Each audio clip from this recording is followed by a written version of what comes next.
Welcome to the Profitable Painter Podcast. The mission of this podcast is simple: to help you navigate the financial and tax aspects of starting, running, and scaling a professional painting business. From the brushes and ladders to the spreadsheets and balance sheets, we've got you covered.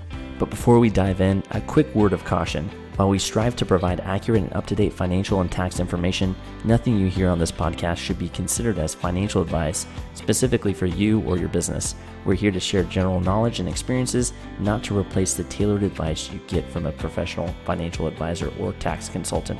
We strongly recommend you seeking individualized advice before making any significant financial decisions. This is Daniel, the founder of Bookkeeping for Painters, and today I'm here with Oscar Wimshurst. Oscar is the head of partnerships at Nice Job, the reputation marketing platform that helps painters win reviews 4 times faster. A reformed investment banker, Oscar now loves helping small businesses grow and get the reputation they deserve. Welcome to the podcast, Oscar. How's it going? It's going really well. Thanks, Daniel. Awesome. So can you tell me about your journey from starting in investment banking to working at Nice Jobs? How did that come about? Yeah. It kind of coincides with a move from the UK to Canada. So I'm English. People may have worked that out by now. But I post university, I worked for 6 or 7 years in London, in the city. And so I was in kind of investment management. So I was working with ultra high net worth individuals, institutions, kind of managing their investments, helping them save tax, that sort of stuff. And it was, a suit and tie, commuting into the city every day kind of job. And having done that for a number of years, my girlfriend, now wife, and I made the decision that we wanted to kind of move abroad and have try a different life somewhere else. And so we moved to Canada. I now live in Vancouver, BC, and my kind of one aim when we moved here work-wise was to not wear a suit. And so I was kind of really interested in getting into the kind of software space, and ended up taking a job, Daniel, with a company you might be familiar with, but Bench Accounting up here in Vancouver. So like a bookkeeping software company. Mm-hmm. And I was working in partnerships there. And I just loved the difference of working with, small businesses and contractors versus working with the ultra high net worth, and just the level of fulfillment you get from providing us a tool or a service that dramatically impacts somebody's day-to-day life versus maybe saving them a few $1 million in tax or whatever. So that was kind of how I made that switch. And then my wife, Sarah, is actually working at Nice Job in the product team for a number of years. She started back in 2019. And a couple of years ago, just let me know that they were looking to kind of build out their partnerships function, and recommended that I speak to the guy that was, the VP of partnerships for the group. And initially I thought it was a terrible idea, us kind of working under the same roof for the same company, but had the conversation anyway. And every time I spoke to somebody from Nice Job, I really liked the mission that they were on, the people they were trying to help, the problems they were trying to solve. So I ended up taking the role, and it's, haven't looked back. It's been great. That's awesome. So I'm excited about this topic today. We're talking about reviews, referrals, reputation management, organic marketing. Yeah, I'm super excited to get into things. It kind of reminds me of, I just finished reading Poor Charlie's Almanac. He goes into all the different tendencies that we have and humans have in their brains. One of them is social proof tendency. Like if you see social proof, that makes you more likely you're going to buy because you want to, follow what everyone else is doing. And also you have the incentive caused bias. If you have an incentive to do something, you're more likely, going to do it. And these tendencies we can leverage to our benefit in our businesses by kind of, getting that key into that lock and unlocking those tendencies, using them to our advantage, which gets into the reviews, the referrals, that sort of thing.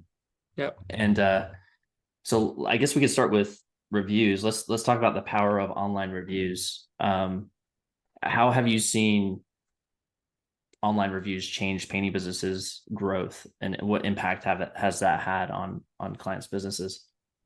Yeah, it's pretty huge. I think my first exposure to it really outside of checking reviews in my own life for anything that I ever buy. Um, my first exposure to it was when I was a college student, and I had a kind of a door-to-door sales job. I would fly over to the US in my summer breaks and sell books door to door. And one of the kind of core tenets that we were taught by one of the senior guys in the company is that, hey, the reason people buy is they like you, they like your product, and they like the fact that other people are buying it. And often that third piece of the puzzle is like, can be the biggest element there. That exactly what you're talking about, that social proof, that added trust, that evidence that people like the service, like the product, are working with you, can have. And years later, now all the marketing data tells us the story. We know that 9 out of 10 people begin their search for service on Google. We know that that same 90% of people probably trust the voice of the customer and reviews way more than they trust any ad copy or any sales copy or anything that a salesperson might tell them about the service over the phone. So we know that these things matter just in terms of businesses being chosen, even just to pick up the phone and call them. But what's interesting is how reviews really, the role that they play in actually having painters show up where they need to show up. It's all very well being chosen because your reviews are good, but how do you actually get found in the first place? And the interesting thing about reviews is that they help you show up without having to spend, the thousands and thousands of dollars that you might feel like you need to spend in order to be competitive. Where this is most important is what's known as the Google 3-pack, the map pack. People kind of call it different things, but that kind of little Google Maps square that shows up at the top of a Google search about 95% of the time when you're searching for a local service.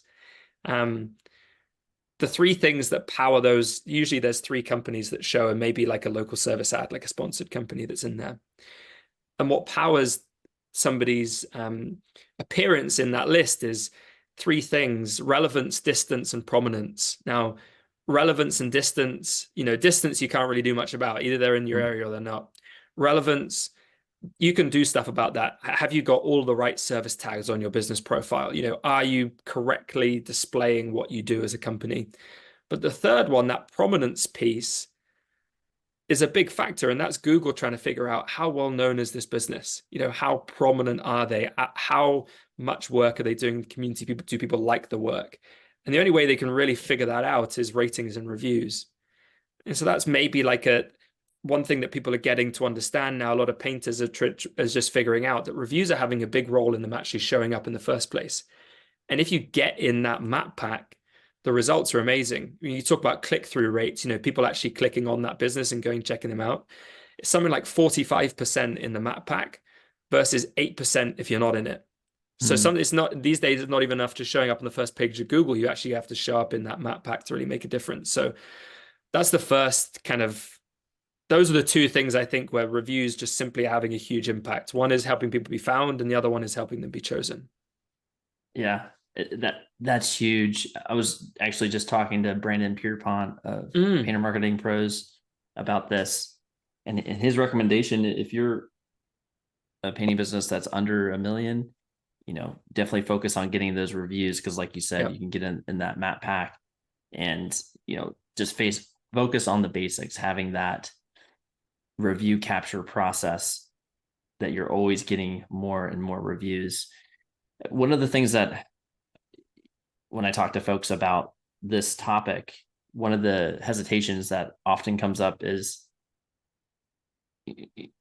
especially with using automation, if you're using automation, like an automated follow-up to get a review, is what if I get a bad review, or like there's a hesitancy there where, should I send this out because I think they were okay with our what we did, but maybe not, but maybe I'm gonna get a bad review. What's your take on bad reviews? Yeah, it's a fascinating topic. Like, we could do a podcast just on that, Daniel. But just quickly on Brandon's point, I think he's bang right. I think if you're thinking about your marketing approach in general, it's important to kind of walk before you can run, and there really is no point going crazy and starting to spend, thousands on ads if you haven't got the reviews and the reputation to back it up.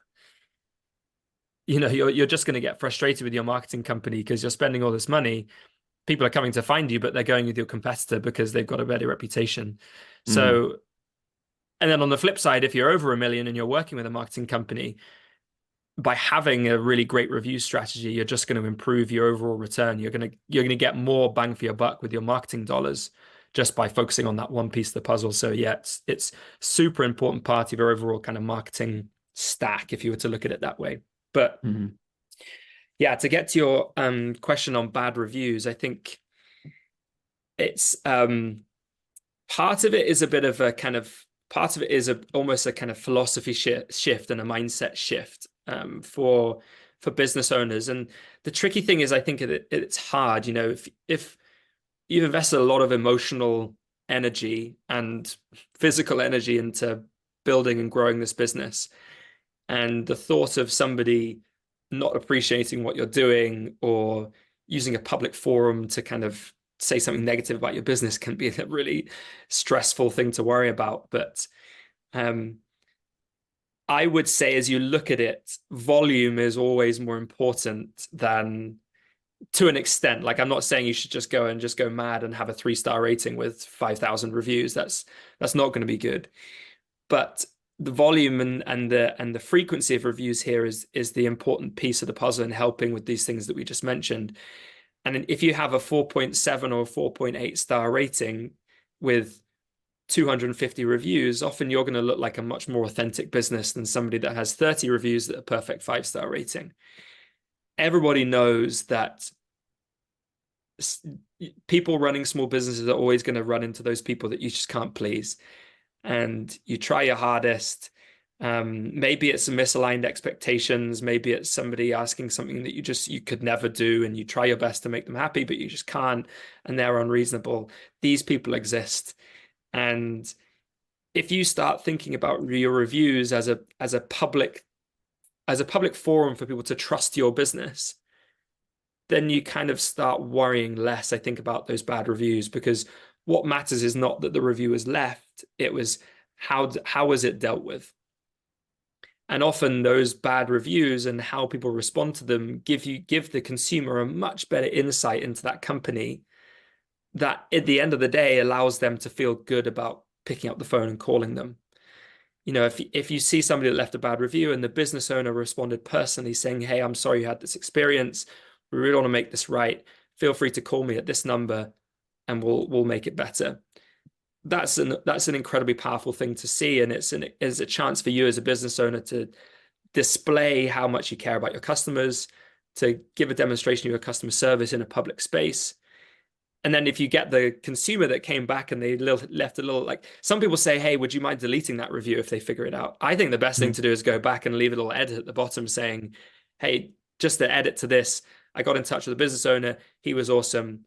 I'm in a much better spot." I would say that's like a 6-star review. It's super, super powerful. I was at the PCA Expo, Daniel, with you guys, and I had a guy called Brian come up to me. I think he said I could use this. He said I could use this story, so I'm going to use it. He works for Riggins Painting, and he said, "Hey, I had a customer about 2 months ago. She was very open with me, and she said the only reason I called you guys is because I read your bad reviews."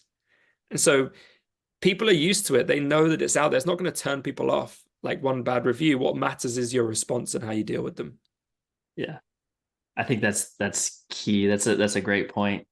Because if you just if I just reflect on how I use reviews, when I'm looking at whether it's purchasing a book on Amazon or a service or going to a restaurant, I look at the bad reviews, and if it does look weird if someone's like just 5-star, and it's just like, okay, that's kind of weird. You almost like suspect something like's going on there. Are these just bots reviewing them? But then, so I look at the bad reviews and kind of look at the business owner's response or the reasoning that the person had for giving a bad review. Because like you said, there are crazy people out there, as we all know. So I think other people know that too. So they are somewhat understanding if you're going to get a bad review. And especially if you can, like you said, demonstrate your customer service process on full display by responding to them quickly and getting it solved and all that stuff. Yeah, and people know that nobody's perfect. I think that's what it boils down to. And I don't think people are expecting perfection. And I think that part of me thinks, hey, if I'm a consumer and I'm looking at a business, I want to know that if something goes wrong, if somebody makes a mistake, or if there's, some kind of unavoidable mishap, I want to know, I want to feel comfortable that this business is going to deal with that well. And they take care of the customer and they want to make things right. Because at the end of the day, it all boils down to that issue of trust. The whole point of these reviews is that they're going to try and get somebody that's just surfing and browsing your Google Business profile or your website to somebody that's going to pick up the phone and take an action. And anything you can do to increase that trust is going to help you. And if there's a nagging doubt at the back of somebody's mind because they're looking at this business that's been around for 15 years and they've only ever had 5-star reviews, that all it takes is that little nagging doubt, or that little that kind of negative effect to that trust factor, that they might just not pick up the phone. Mm-hmm. That's good. So now we know why we should be trying to get reviews. Yeah. What process should we be using, or what processes have you seen other painting businesses use in order to make sure that their business is constantly getting reviews, whether that's 5-star or maybe 4-star or maybe 1-star? What process should that you've seen be most successful in painting businesses? Yeah, and I would to lead into this, I would say that sometimes the best defense against bad reviews is a good offense, and is getting, for every one bad review you get 100 good reviews or something like that. And the only way you do that is by having that constant review engine. Um, a couple of thoughts about how to do it well. I think the first thing is SOPs. We hear about SOPs for all the walks of life on the production side of running a painting business. But you should really think about an SOP for getting reviews. And the reason I say that is that it needs to be something that isn't a manual process. You're not expecting you don't want to have something where you're just telling techs like, hey, or telling painters, hey, we need to go out and get more reviews, and then some of them are good at it, some of them are bad at it. It's an easy thing to drop. It's an awkward conversation. It needs to be something that's built into your process. That would be the first place I would start. And the easiest way to make it something that's built in is just by automating it. And whether that's Nice Job, whether that's a similar software, or whether that's something that you do yourself, that would be step one, is like, how do I build in an automated process to either to getting a text or an email out or something like that to my customer. That way it becomes something that you don't have to worry about, particularly if you're a business owner. You don't have to say, right, at the end of every day, I need to send out 3 text messages to customers, or I need to go through all the different customers I had this week and get things out. It's unrealistic, it's not scalable, and it's going to have worse effects than if you just automated. And then the second thing is, how am I following up? When I go and speak, like when I was down at the PCA, I think the biggest takeaway that I want people to kind of leave with is, what's my follow-up process? Because people want to help you out, they're just busy. And I think a lot of painters get frustrated because they know that reviews matter. They ask their customers to leave a review. The customer says, yeah, I'll definitely do that. And then, they check a week later and it hasn't happened. And then they're going to get into the mindset of, oh, well, it doesn't work for me. My customers just don't leave reviews. And that's a very kind of piece of negative self-talk that I hear quite frequently. But the chances are, if they just followed up, it would be a completely different picture. Mm-hmm. To give you an insight into that, Nice Job has a 4-step process to get reviews from customers. We send a text message after the completion of a job, and then we have 3 follow-up emails. And if you were to look at the performance of those individual steps, 1 through 4, the first text message is always the best performing one. And the reason for that is you're asking at the right time. Like timing matters with these things. Somebody's just come in, they've seen their brand new painted kitchen, they're like, oh, this is awesome. And they get a text right then asking for a review. You've got a lot of momentum on your side. Mm-hmm. But after that, the next best performing step is the fourth one. And so it's kind of just shows the value of that follow-up. And that just shows me that these people are on your side. You're not bugging them. They don't get annoyed with you. We've got 30,000 home service professionals on Nice Job, and that data across the performance of those steps is consistent across the piece. It just shows us the value of having that process, and it comes back to the automation piece and why that's so important. Because I talk to painters and say, hey, how many of you have got time to follow up 4 times with every single customer? And then I'm going to say, Oscar, not in your life. But if you can automate that process and build that in so you don't have to think about it, that's when you really start doing some damage with getting reviews. Yeah, that's really interesting that it makes sense that the first request would be the most responded to, but the fourth one is the second most, not the second or third one. That's interesting that it works out like that. Yeah, it's amazing. And I often look at accounts, like I was looking at one.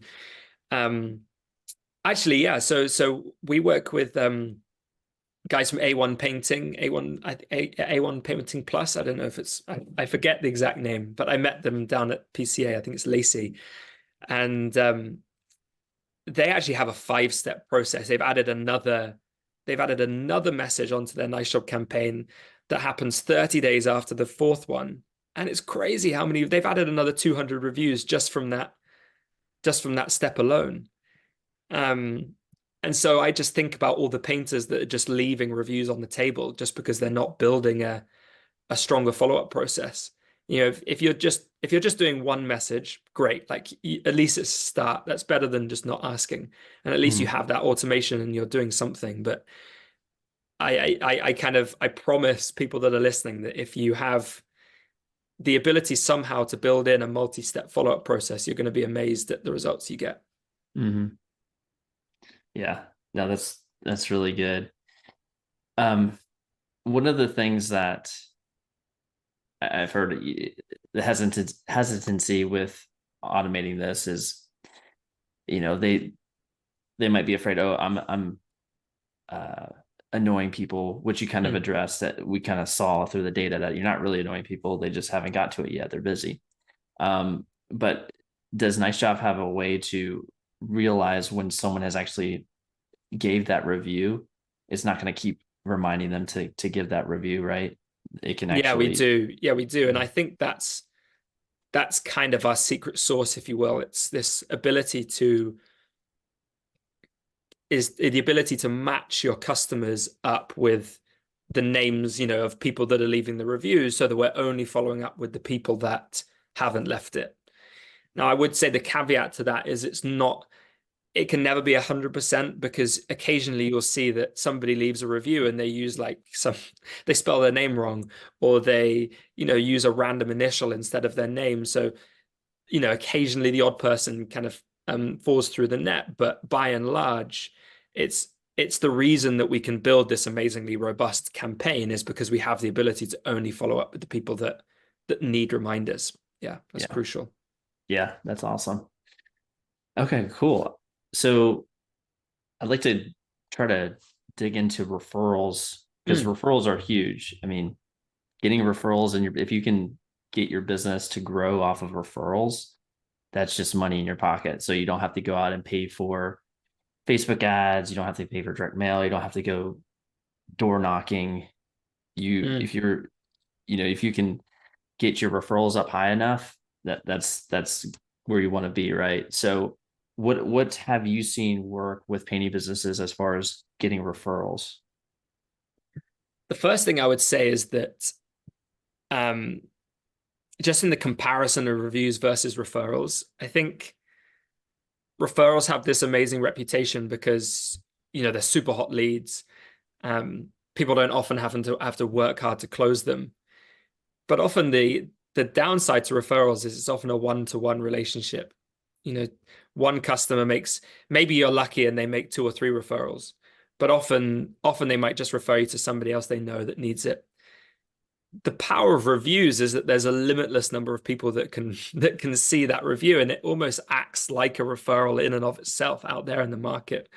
So I think that's an interesting thing to kind of to look at those two things, and for people to really kind of refocus on where am I going to direct most of my energy. I would probably direct most of my energy towards reviews. But that being said, referrals, I think the difference with referrals is that it's difficult to kind of pinpoint that exact moment, because often people don't know somebody off the top of their head right there and then that is looking for somebody. And what you really need to build into your referral strategy is consistency over a longer period of time. And so in order to get a review, you might look at a time horizon of 2 weeks to build a campaign. Whereas if you want to enroll somebody into a referrals campaign, so with the Nice Job referrals product, ours runs over 6 months. And I think that kind of that cadence of nudging people and reminding them, but over a much longer time horizon, is much more effective than just bombarding them in the short instance, particularly with kind of projects like painting, where it doesn't come around too often that somebody's looking to do a painting project. So that's one thing. The Yeah, other and piece, that. Oh, sorry, I'm go sorry. ahead. I was Yeah. gonna say that makes sense because you might have an outstanding experience with somebody and completely, yeah, I'd refer you. But I don't right now. I don't know anybody that's getting their house painted, so I wouldn't be able to give a referral even if I wanted to. Yeah, So, but over the next 6 months, maybe even a year, maybe that will come up and be like, oh yeah, I know somebody. exactly. And it's just But it's just about staying top of mind. It's just about making sure that you're touching them enough times over a longer period so that when something does come up, they know who to think of. And the other thing you can think about is just using incentives in your referral, like making sure you're letting people know that if you do this, either there's a gift card in it for them, there's a discount off a future service, or there's something that you can offer where you can incentivize that referral, kind of coming back to that, the Poor Charlie's Almanac piece about, if somebody knows there's something in them for them, they're more likely to remember to do it, and they're more likely to think of you over a competition. So I would say that, again, with referrals, a lot of the same principles apply. The more you can automate it, I would say asking for referrals for painters is even more of an awkward conversation than asking for reviews, because you're kind of asking somebody to tap into their personal network and to kind of almost put themselves on the line vouching for this other person. So again, the more you can take yourself and your own kind of personal embarrassment out of that situation and hand it over to a pre-built campaign, the more success you're going to have. And the other thing I would say is the importance of having some mechanism to track your referrals. So having some way of knowing where the lead came from and who they came from. So hmm, that way you can follow through on any of those promises you've made of incentives or things like that. And that way you can also give a more dedicated sales funnel to that lead that came through. You can drop the name of the person that referred them. You can use that project as an example when you're going through your estimates or whatever. So yeah, so effectively tracking referrals is really important. yeah.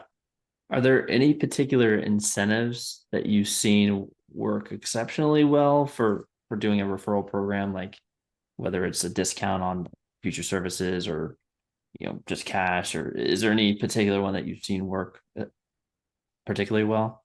I think it depends on service line, right? I think if you are lucky to be in if you're lucky to be in a space where you have a lot of repeat business, like exterior cleaning, for example, it's much easier for you to offer those future service discounts. I think in painting, where somebody they might not be looking at an exterior repaint for another 5 years or something. Mhm. It's difficult to build up the same level of excitement with a future discount. So I would be veering towards gift cards or some sort of tangible physical gift. I think the nice thing about a gift over a discount is that you can really look and touch and feel it, um, and it is likely to have knock-on effects of turning that person to even more of a vocal supporter of your business. So I would kind of be looking down those lines if I was a painter, but I can't say that I've seen um, I want to add the caveat that this is just me thinking off the top of my head. It's not based on any science. Mhm. Yeah. So we talked about reviews, referrals. How do we tie these things into our overall organic marketing strategy? What can we do to to really make ourselves shine in our communities and to get our organic marketing going by leveraging those two things, referrals and reviews? Yeah, I think it's the difference between being passive in your approach and being kind of proactive and on the front foot. And I think if you have an intentional strategy towards review generation, you will see improvements and you will see benefits just from some of the stuff we talked about earlier. You'll start showing up more, your phone's going to ring more.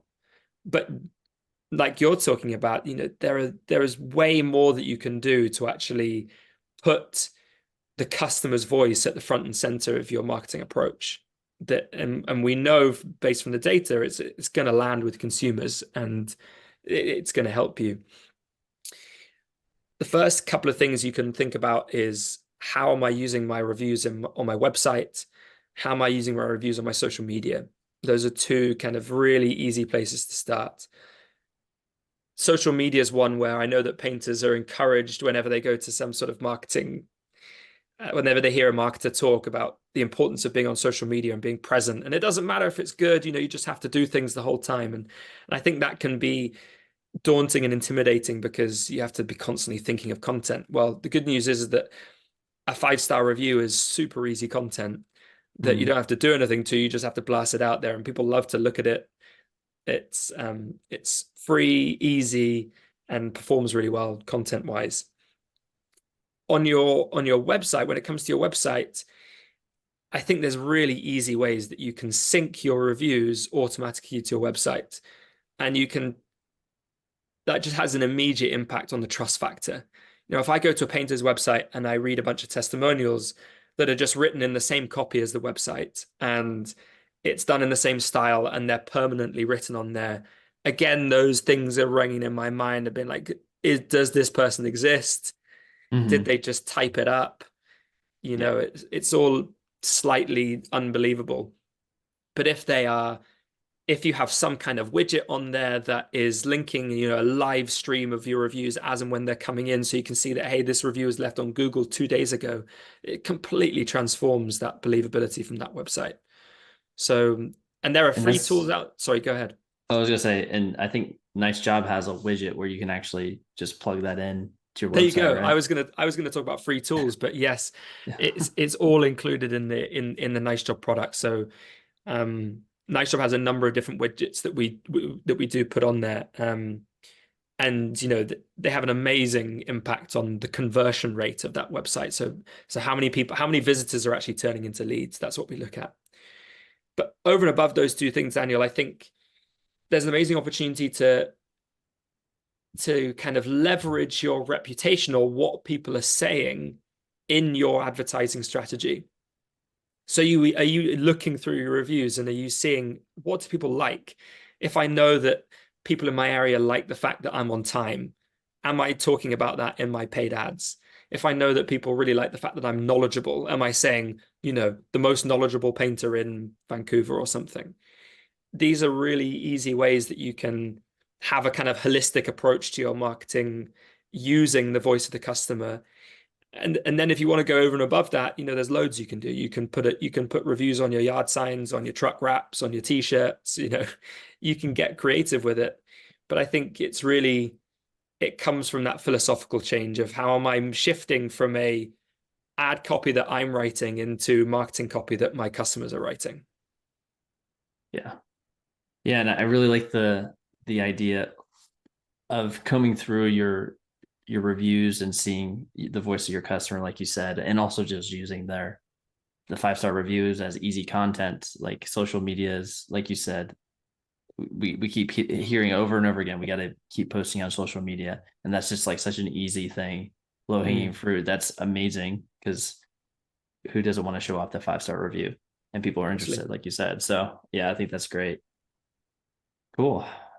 Are there any other things that you would recommend paying business owners to consider, whether it be referrals, reviews, organic marketing, anything that we haven't covered so far? I'd say one thing that's particular to painters that I think is a good way to take, like if you're doing reviews already, a good way to take it to the next stage is thinking about how you can make those reviews visual. Are you attaching photos of the work you did to those reviews? Really great thing you can do is actually when you're sending review invites out to people, why not just attach a photo of the finished product and just remind people of what you did, particularly in those follow-up messages. Um, that's been proven to have an impact on A, the number of people that leave the review, but also B, the overall rating impact that have. People are much more likely to leave those great reviews if they're just reminded of the awesome work that you did. One thing that Nice Jobs recently built is we've built an integration into CompanyCam. It's the project management software that has a kind of inbuilt review, the photo capture tool. And we're a month into having this integration, and it's amazing to see, we have painters that are taking before and after photos on CompanyCam, syncing them automatically to Nice Job. And then when that review invite goes out via Nice Job, the customer sees a before and after photo. And that's just like a really, really cool thing that you can build into your approach. And then think about that from the back end on the marketing side. When that gets turned into a social post and everybody else is seeing the work that you did along with the review that you did. If somebody's going onto your website and they're seeing a bunch of before and after photos with attached reviews of happy customers, it's like you're just taking your review strategy from kind of a 2 to a 7, overnight. So I think that would be something I would add for sure. Oh yeah, that's awesome. A company cam integration, pulling in those pictures, and it's the before and after are incorporated into those automated follow-ups. Like, hey, we did your here's what we did, just as a reminder. We'd like to Yeah. get a review from you. That's awesome. That's super cool. Cool. Well, awesome, Oscar. I really appreciate your time. How can folks learn more about Nice Job, and how can they get a hold of you? Yeah. I mean, I would say on Nice Job, check us out. Google Nice Job, read our reviews. That'll tell you everything you need to know. Um, our website is get.nicejob.com, and everything that you need to see is on there. Um, my email is oscar at nicejob.com. Really easy to remember. I would say if you're a PCA member, we are a national business partner of the PCA, so there are discounts available to PCA members to try Nice Job. Um, Even still, we have a 14-day free trial that everybody gets just to try out the software and give it a go. The nice thing about that free trial is it's not just you kicking around having a look at things. We can take your last 6 months of customers and run a campaign out to all of them. So we have people that can get 20, 30 reviews just in the first 2 weeks of using Nice Job, which is nice when it's completely for free. Um, After that, if people are interested, Nice Job is $75 a month.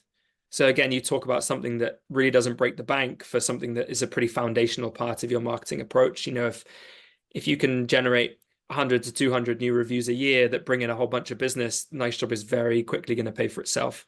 So yeah, I'd love to talk to anyone. Feel free to reach out. I'd love to chat. Amazing. Awesome. Thank you, Oscar. Really appreciate your time. And for those listening, we will talk to you next week. Thank you, Daniel.